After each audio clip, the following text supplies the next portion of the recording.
Okay student, तो last lecture तक कुछ क्वेश्चंस लिए थे हमने कूलम्ब्स लॉ पर, उसी बीट को आज आगे बढ़ाते हैं हम अभी।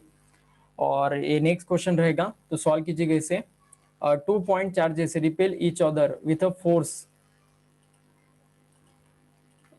a force of 100 Newton. One of the charge is increased by 10% and other is reduced by 10%. The force of repulsion at the same distance would be. Okay, तो कीजिएगा बच्चों इसको फाइंड आउट। क्या दिया उन्होंने, देखो 2 पॉइंट चार्जेस है, repel each other with a force of 100 Newton. तो वो दोनों एक दूसरे को रिपेल कर रहे हैं 100 न्यूटन फोर्स से। ओके, अब उनका कहना है कि एक चार्ज का मैग्नीट्यूड इंक्रीज करने वाले हम 10% से और दूसरे का डिक्रीज करने वाले हम 10% से। Okay, so the force of repulsion at the same distance would be. तो उतने सेम डिस्टेंस पर उनका रिपल्शन कितना होगा, तो ये आपको निकालना है। Is it okay? बताओ क्या रहेगा, how much is the force of repulsion between them.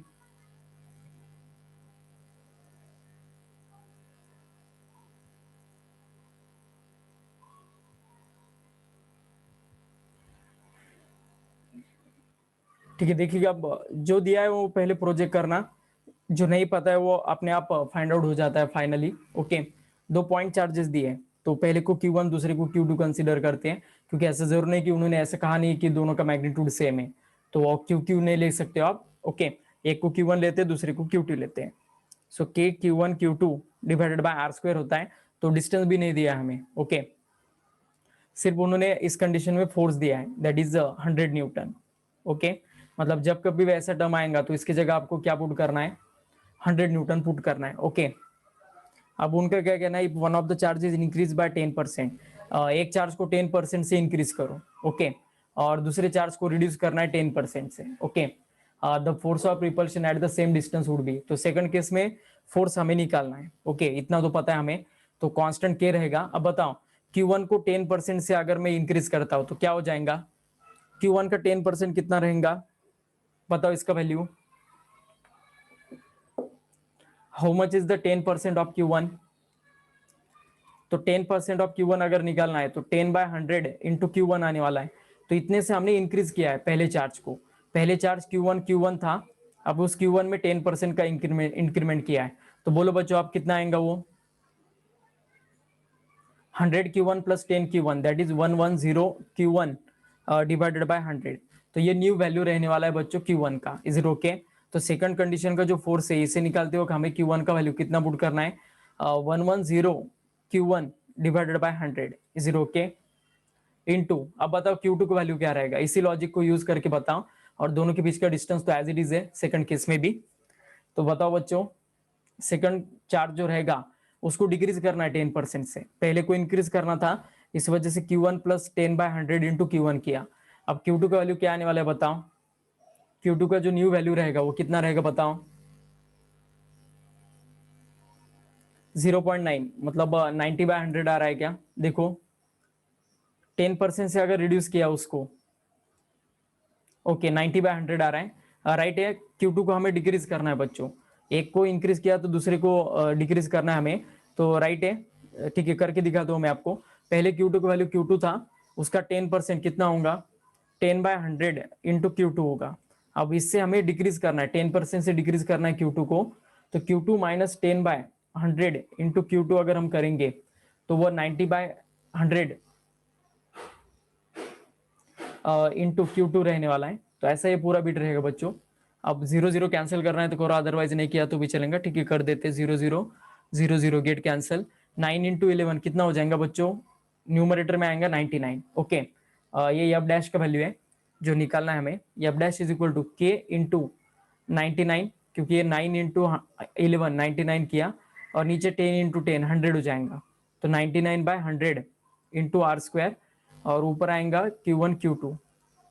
Okay, तो फाइनली ऊपर देखो बच्चों, हम क्या ऐसा लिख सकते हैं, 99 डिवाइडेड बाय 100 इंटू के Q1 Q2 divided by R square. और अभी तो आपको पता है के Q1 Q2 divided by R square का वैल्यू कितना पुट कर सकते हैं हम, 100। तो 99/100 इंटू 100 अगर हम करेंगे तो फाइनल आंसर क्या आ जाएगा फिर, 99 न्यूटन। तो सी ऑप्शन मैच होगा यहाँ पर। कुछ दिक्कत इसमें? सभी बच्चों को क्लियर हो गया? Is this concept clear to all of you?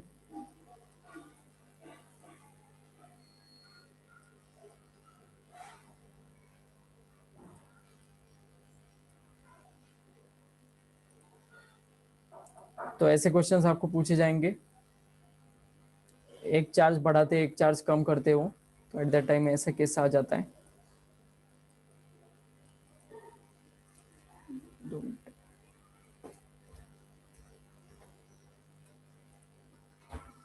Okay, तो ठीक है, तो ऐसे क्वेश्चंस रहेंगे related to the Coulomb's law. तो नेक्स्ट बीट देखिएगा बच्चों, अब क्या रहेगा।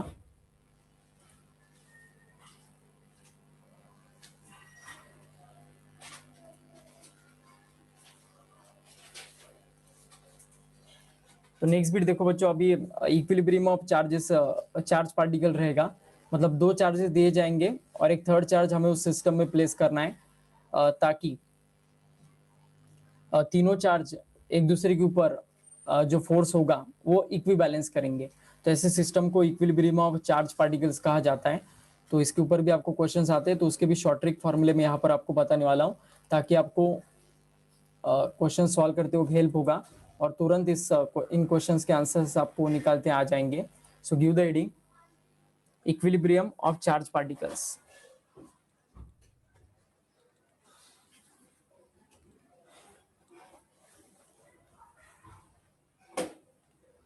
Equilibrium of charge particle.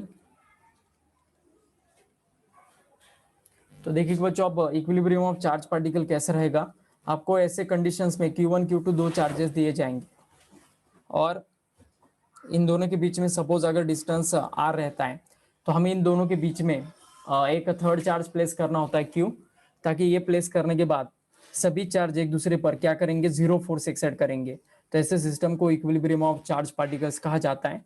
Okay, तो इसमें आपको जो थर्ड पार्टिकल रहता है ना Q, इसका मैग्नीट्यूड निकालने के लिए भी क्वेश्चन आता है, उसका नेचर निकालने के लिए भी क्वेश्चन आता है और इसका पोजीशन निकालने के लिए भी आएगा। ओके, इक्विलिब्रियम ये जो चार्ज रहेगा ये एग्जैक्टली कहाँ पर प्लेस करना है हमें, तो इसका डिस्टेंस भी पूछा जाता है आपको। तो ये एक्स निकालने के लिए क्वेश्चन आता है। अब याद रखना ये Q1 Q2 में से एक बड़ा रहेगा चार्ज, एक छोटा रहेगा। तो हमेशा ये जो एक्स डिस्टेंस होगा ये आपको किस चार्ज से किस चार्ज से आपको स्टार्ट करना है, स्मॉलर चार्ज से। Q1 और Q2 में से जो स्मॉलर चार्ज रहेगा उससे आपको इक्विलिब्रियम पॉइंट का डिस्टेंस हमेशा निकालना होता है। तो इसको हम QS से इंडिकेट करते हैं, स्मॉलर चार्ज को, और बिगर चार्ज को QB से। ओके, इसमें आप देखिएगा इक्विलिब्रियम पोजीशन निकालने का जो केस रहता है, इसमें 4 केस जनरेट होते हैं। एक तो Q1 Q2 ये जो दो चार्जेस है ये लाइक नेचर के हैं, उसके बाद अनलाइक नेचर के हैं, उसके बाद अगर उनका मैग्नीट्यूड डिफरेंट रहता है और लाइक चार्जेस है मैग्नीट्यूड सेम रहता है और अनलाइक चार्जेस है, तो ऐसा रहेगा। अगर Q1 Q2 का मैग्नीट्यूड सेम है तो नो डाउट मिड पॉइंट ही उनका क्या होगा, इक्विलिब्रियम पॉइंट होता है। लेकिन अगर उनका चार्ज डिफरेंट आता है तो फिर एट दैट टाइम क्या होता है बच्चों, देखिएगा हमें कैलकुलेशन करना पड़ता है। तो ये एक्स डिस्टेंस निकालने का रेडीमेड फॉर्मूला है अंडर रूट ऑफ QS, मतलब स्मॉलर चार्ज का मैग्नीट्यूड का अंडर रूट लेना है आपको, under root of QS upon under root of QB plus और minus under root of QS रहेगा 0 के, और इंटू R से उसको मल्टीप्लाई करना पड़ेगा। तो इस फॉर्मूले से आपको इजीली, मतलब बहुत ही जल्दी इक्विलिब्रियम पॉइंट जो रहेगा उसका डिस्टेंस मिल जाएगा 0 के। और प्लस कब लेना है, जब देखिएगा जब लाइक चार्जेस है तब प्लस लेना है आपको, और अनलाइक चार्जेस अगर होते हैं तो फिर आपको माइनस लेना है 0 के। तो इस वजह से आप इजीली इक्विलिब्रियम पॉइंट को निकाल सकते हो। और इसका अगर मैग्नीट्यूड निकालना है Q, स्मॉल q का, तो हमेशा ये स्मॉल q जो रहेगा, ये जो Q1 Q2 दो चार्जेस रहने वाले ना, इनके अपोजिट नेचर का ये q रहना चाहिए, तभी ये सिस्टम एग्जिस्ट होगा। इस वजह से उसका नेचर माइनस रहेगा। So minus Q1 Q2 divided by under root of Q1 plus under root of Q2 whole square. इस फॉर्मूले से आप इसका मैग्नीट्यूड निकाल सकते हो। तो ये शॉर्ट ट्रिक फॉर्मूला रहेगा इसके मैग्नीट्यूड के लिए, और ये रहेगा इसके पोजीशन के लिए। Is it okay? आगे समझ में ये? Reply fast. Is this concept clear to all of you?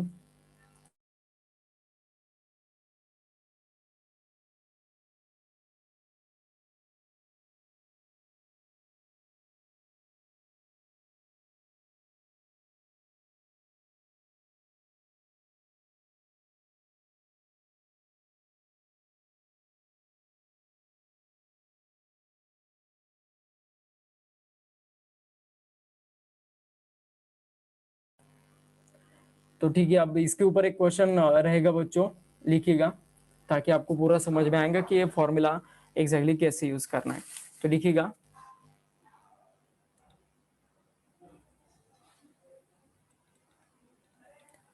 To free charges Q and 4Q, two free charges Q and 4Q are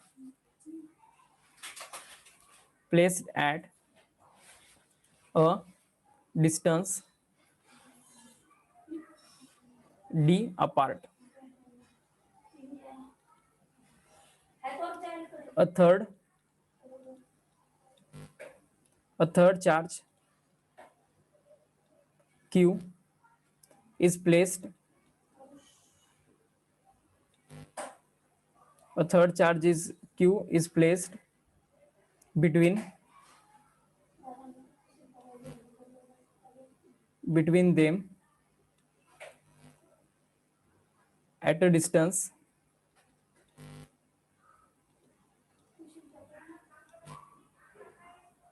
x from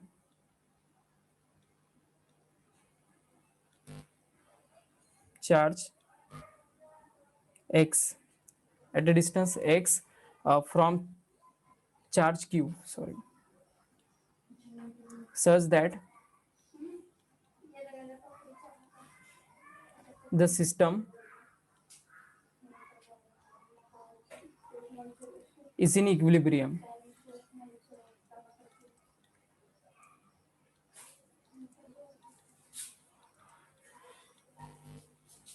Then option A रहेगा capital Q is equal to 4Q/9 and X is equal to D/3। B option रहेगा Q is equal to 4Q/9 and X is equal to D/4। उसके बाद C option रहेगा Q is equal to -4Q/9 and X is equal to D/3। Option D रहेगा Q is equal to -4Q/3 और X is equal to D/4। तो इसमें X भी निकालना है आपको और मैग्नीट्यूड भी निकालना है। बोलो आप कौन सा ऑप्शन रहेगा सही? Which option is correct? बताओ इसका आंसर कैलकुलेट करके। Q और 4Q ऐसे दो चार्जेस हैं जिनको कुछ डिस्टेंस D से हम अलग रखने वाले एक दूसरे से। तो थर्ड चार्ज एक कैपिटल Q रहेगा जिसको हम प्लेस करने वाले कुछ ऐसे डिस्टेंस x पर स्मॉल q से, ताकि ये पूरा सिस्टम इक्विलिब्रियम में आ जाए। तो आपको पहले तो उस x का वैल्यू निकालना है और उसके बाद फिर आपको q का वैल्यू भी निकालना है। पूरा जो ऊपर मैंने कंसेप्ट बताया उसी के ऊपर वो डिपेंडेंट है। ओके, तो यूज करो शॉर्ट ट्रिक फॉर्मूलेज दोनों भी। x के लिए √QS divided by QB plus और माइनस QS, और अगर उसका मैग्नीट्यूड निकालना है आपको तो -Q1 Q2 divided by √Q1 plus Q2 whole square. Okay, तो बताओ कौन सा ऑप्शन सही रहेगा चारों में से?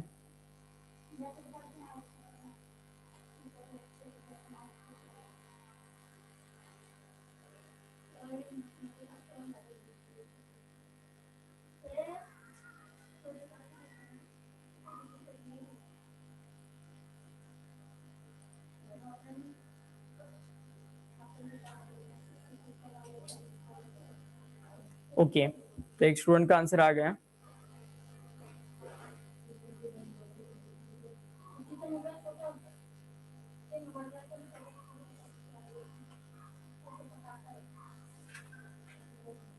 और किसी का आंसर?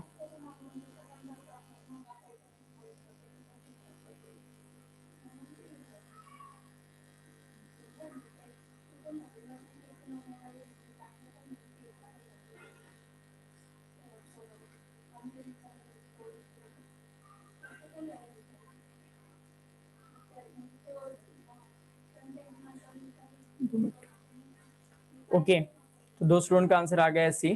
तो देखिए बच्चों इसका आंसर कैसे रहेगा। क्यू और 4Q दो चार्जेस है,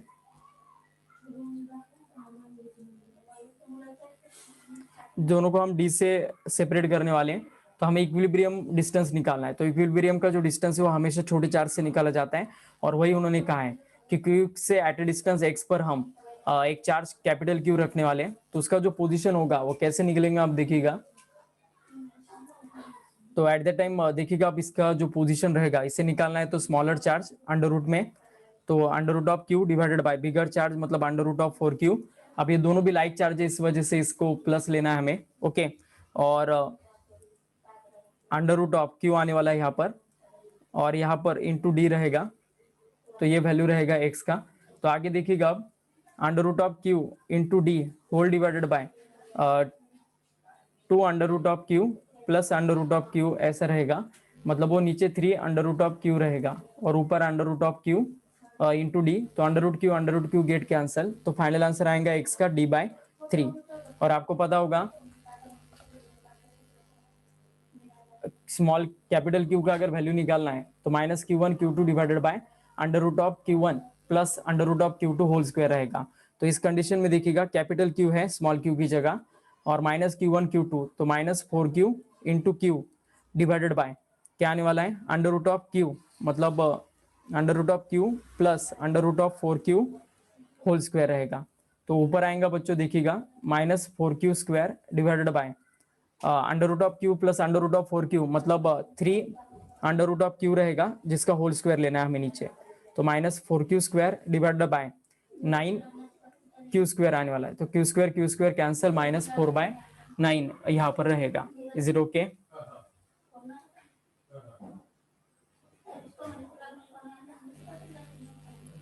तो ऐसा ही बीट रहेगा। कुछ दिक्कत बच्चों इसमें?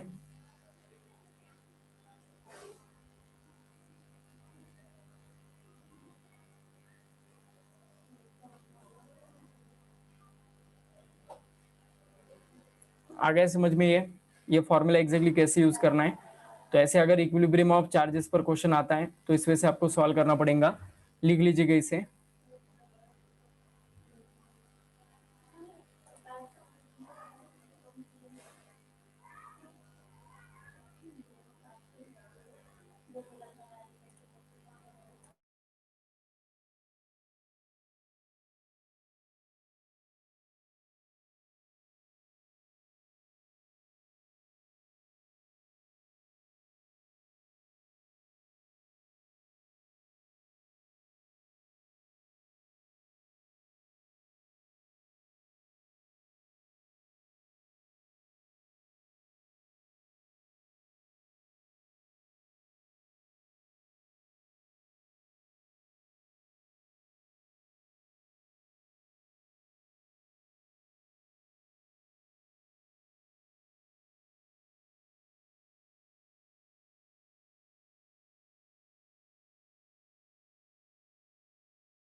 आगे सभी का आंसर। तो ऐसे क्वेश्चंस आपको पूछे जाएंगे related to the equilibrium of charge. तो इससे रिलेटेड बीट मतलब इतने ही क्वेश्चंस लेते हैं हम। मुझे नहीं लगता है और कुछ लेने की जरूरत है इसके ऊपर। ओके, ठीक है। और एक क्वेश्चन है मतलब ठीक है, इसके जैसा एक क्वेश्चन है, ले लेते हैं प्रैक्टिस के तौर पर।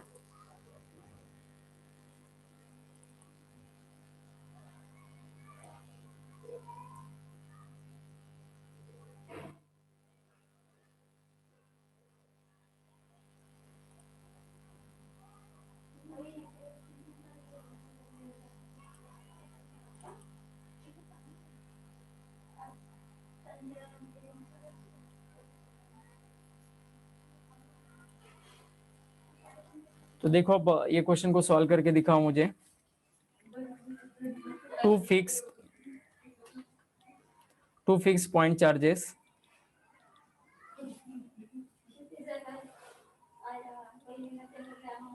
+4Q and Q units are separated by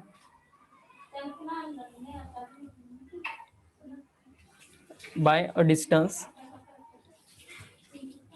x, where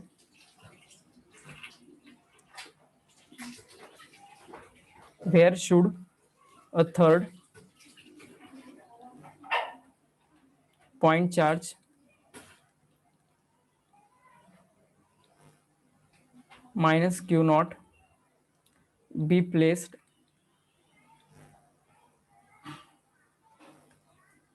for it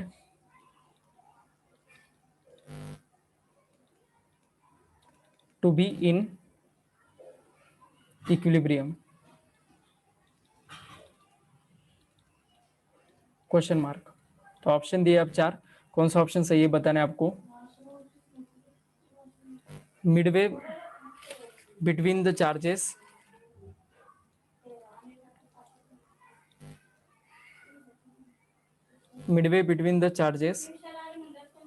plus 4q and plus q at a distance 2x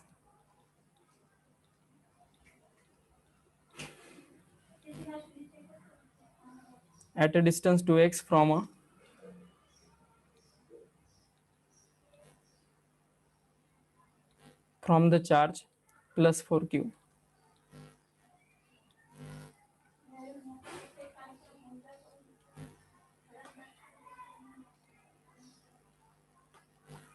At a distance 2x by 3 from the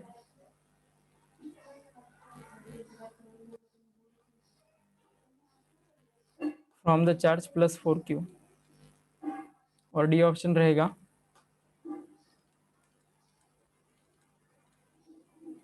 at a distance x by 3 from the charge plus 4q। तो बोलो आप कौन सा option सही रहेगा।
आगे answer सभी का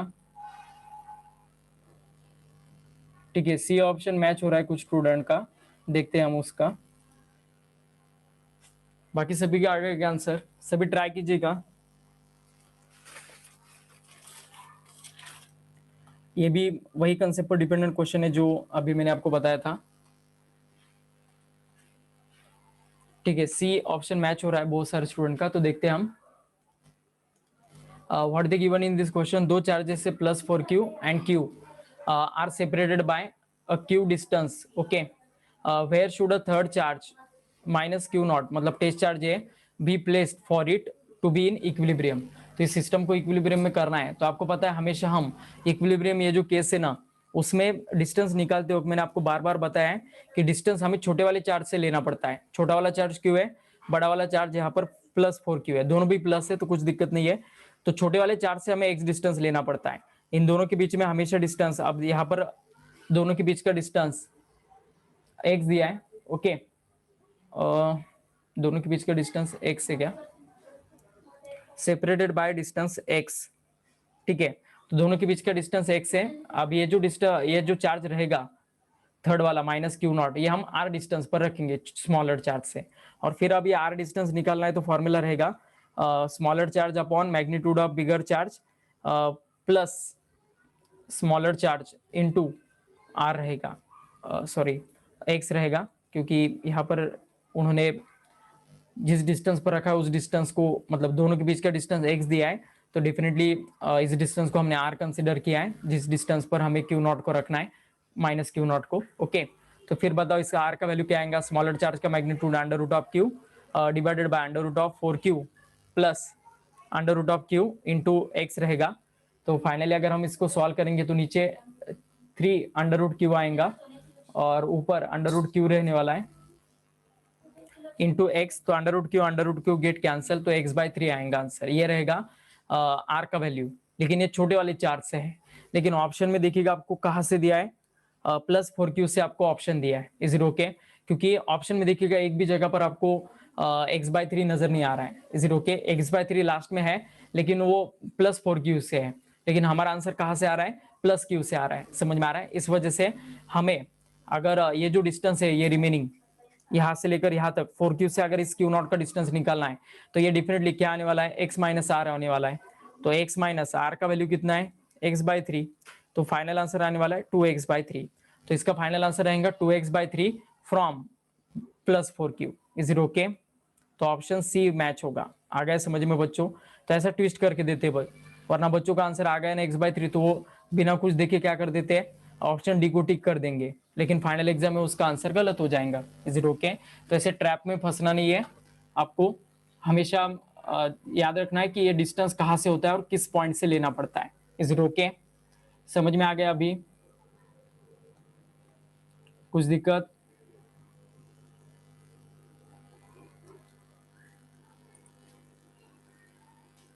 all of you getting this?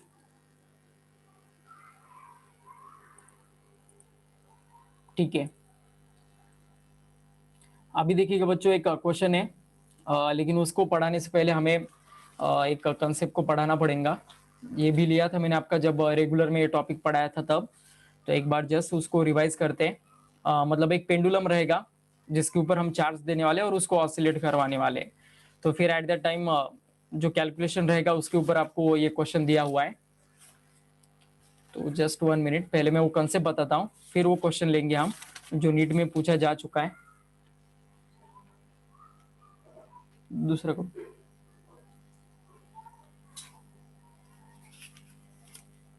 So just 1 minute, मैं ओपन करता हूँ उसे।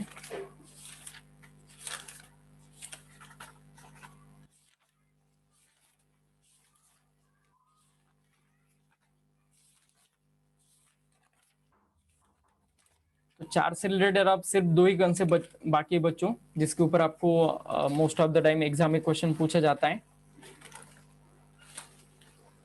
ये लेने के बाद फिर चार्ज का कुछ मुझे नहीं लगता है बीट कुछ रिमेनिंग रहेगा।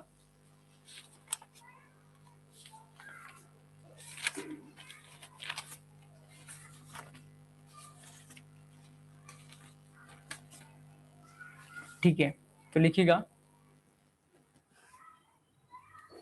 क्या दिया जाएगा, आप देखिएगा। सपोज एक रिजिड सपोर्ट रहेगा और स्ट्रिंग के साथ टाइड एक चार्ज रहेगा, 2 चार्जेस रहेंगे क्यू क्यू, और दोनों का मास यम यम रहेगा।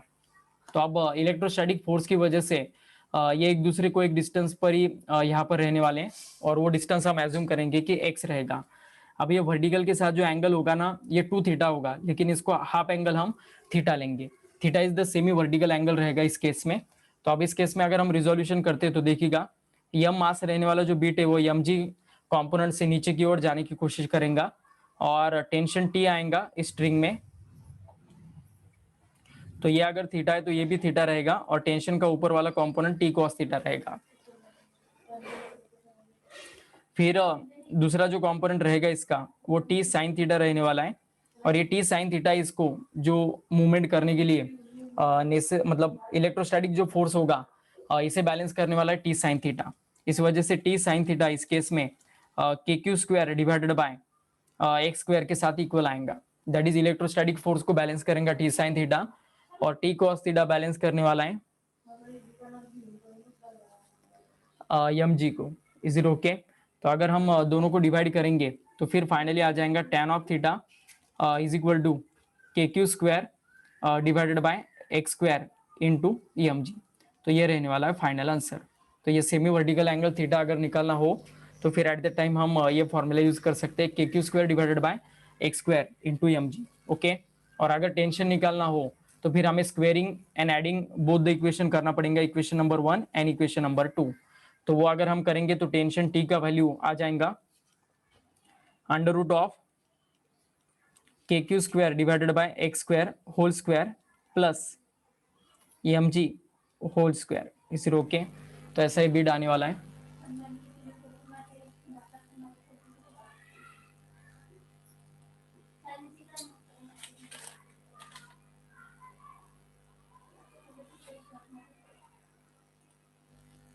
ओके, तो अभी देखिएगा बच्चों, इसी के ऊपर डिपेंडेंट एक क्वेश्चन है जो अभी हम लेने वाले हैं। ये जो क्वेश्चन है ये बच्चों नीट में पूछा जा चुका है, नीट 2013 में ये पूछा जा चुका क्वेश्चन है। इसी कंसेप्ट पर वो डिपेंडेंट है, तो अच्छे से देखो इसे।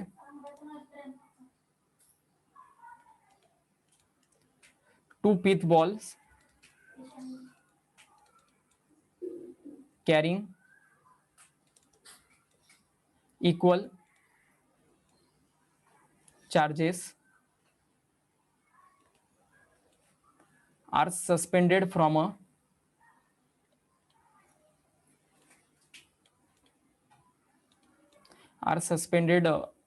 from a common point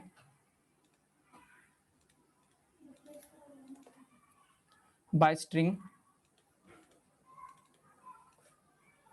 of equal length.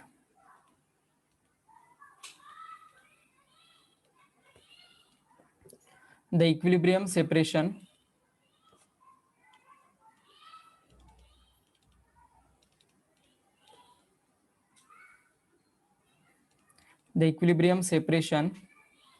between them is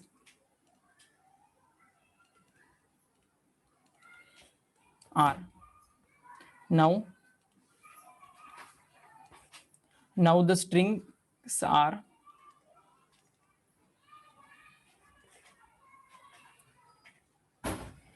readily clamped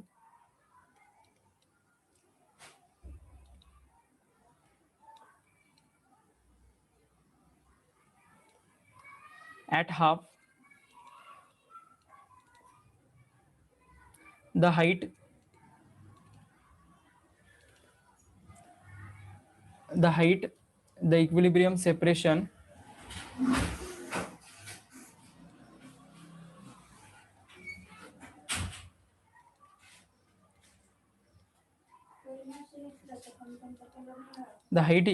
separation between the balls now become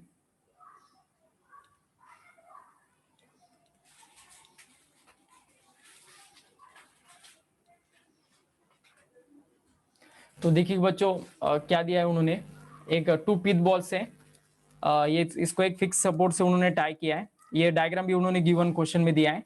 सबसे पहले जब टाई किया है तो ऐसा केस है, इन दोनों के बीच का जो डिस्टेंस है वो आर है और ये जो वर्टिकल हाइट है वो वाई है। Is it okay? ये पहला केस है।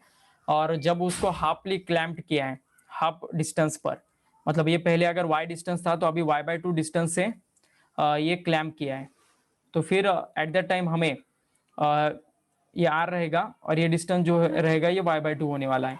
तो फिर एट दैट टाइम हमें जो सेपरेशन रहेगा नेक्स्ट वो हमें निकालना है कि उनके दोनों के बीच का सेपरेशन कितना होने वाला है। ओके, और इसके ऑप्शंस दिए आपको, ए ऑप्शन दिया है 1/√2 होल स्क्वायर, बी रहेगा r/3√2, सी ऑप्शन रहेगा √2r/3√3 और डी ऑप्शन रहेगा 2r/3। तो ऐसे चार ऑप्शन से कौन सा ऑप्शन सही है ये हमें बताना है। तो अब देखिएगा क्या दिया है उन्होंने। तो यहाँ पर अगर हम रिजोल्यूशन करते पिथ बॉल्स का, मास यम है उन दोनों का, तो ये mg नीचे रहेगा, एट दैट टाइम ये t रहेगा। आपको पता है ये अगर थीटा लेते हैं हम तो ये वाला भी थीटा लेना पड़ेगा और ऊपर वाला कंपोनेंट t cos थीटा आने वाला है। Is it okay? तो यहाँ पर t cos थीटा बैलेंस करने वाला है mg को, और t sin theta similar to, मतलब जो पहले मैंने जैसे बताया उस वे से KQ²/r² को ये बैलेंस करने वाला है। तो दोनों को अगर हम सॉल्व करेंगे तो फाइनली tan ऑफ थीटा का वैल्यू आने वाला है जो मैंने पहले ही बोला था आपको, K Q square divided by M G into R square रहने वाला है, क्योंकि इन दो चार्जेस के बीच का डिस्टेंस यहाँ पर आर है। जो हमने पहले फॉर्मूला लिखा है वही है, सिर्फ पिछले केस में हमने एक्स डिस्टेंस ट्रीट किया था, दो चार्जेस के बीच में यहाँ पर आर करना है। तो अभी देखिएगा tan theta is equal to K Q square divided by M G into R square आने वाला है, ये पहला केस रहेगा। ओके, और इस केस में आप देखिएगा बच्चों, ये जो डिस्टेंस है आर स्क्वायर, अब tan थीटा अगर हम निकालते हैं तो ये वाला जो यहाँ पर डिस्टेंस रहेगा अपोजिट साइड, इसका r/2 रहने वाला है। यहाँ से लेकर यहाँ तक ऑब्वियसली आपको पता होगा ये मिड पॉइंट है, तो थीटा का अपोजिट साइड r/2 है और एडजेसेंट साइड y है। तो इस tan थीटा का अगर हम वैल्यू पुट करेंगे पहले केस में, मतलब इस केस में, तो वो आएगा r/2 divided by y is equal to K Q square divided by M G into R square रहने वाला है। तो अगर हम इसको सॉल्व करेंगे तो फिर फाइनली हमें y का वैल्यू मिलने वाला है फर्स्ट केस में M G into R cube divided by 2k Q square. Okay, तो इस फॉर्मूले से हमें ये पता चल रहा है कि r is directly proportional to the y raise to 1/3 या फिर y is equal to R cube रहेगा। तो ये प्रोपोर्शनलिटी हमें मिल गया। अब सेकंड केस में जब हाफ क्लैंप हो जाएगा ना वो, तो एट दैट टाइम y का वैल्यू y/2 रहने वाला है और r का वैल्यू भी r/2 इस केस में होने वाला है। तो सेकंड केस में देखिएगा जो न्यू डिस्टेंस रहेगा r डैश, इसका प्रोपोर्शनलिटी हमें निकालना है, तो वो प्रोपोर्शनल रहेगा y/2 के रेज टू 1/3 के साथ। तो फिर अगर हम r डैश का वैल्यू निकालते हैं तो y का वैल्यू आपको पता है ऑब्वियसली r क्यूब के साथ प्रोपोर्शनल है, तो y रेज टू 1/3 की जगह हम r पुट कर सकते हैं और 2 रेज टू फिर 1/3 आ जाएगा। तो फिर अगर हम फाइनल देखते तो r क्यूब रूट ऑफ 2 ये आंसर रहने वाला है। Is it okay? ये जो क्यूब रूट है ना, ये हमने सेपरेट कर दिया, y को भी दे दिया न्यू केस में और 2 को भी दे दिया। y रेज टू 1/3 मतलब ये r है, तो वो वैल्यू पुट कर दिया और 2 रेज टू 1/3 एज इट रहेगा। तो इस वजह से कौन सा ऑप्शन मैच होने वाला है फिर देखिएगा, इसका 1 बाय ऑप्शन कौन सा मैच होगा, अब देखिएगा क्यूब रूट ऑफ 2 मतलब ही, हाँ, तो बी ऑप्शन मैच हो रहा है बच्चों। ये 3√2 नहीं है, ये क्यूब रूट ऑफ 2 है। Is it okay? लिखते वक्त मैंने 3√2 लिखा, ठीक है। तो समझ में आ गया ये क्वेश्चन, ये नीट 2013 में पूछा जा चुका क्वेश्चन था। Is it okay? तो ऐसे लेवल के क्वेश्चंस आपको इस बीट पर पूछे जा सकते हैं। तो अगला बीट हम नेक्स्ट लेक्चर में लेंगे, अभी इस लेक्चर में यहीं पर स्टॉप करते हैं।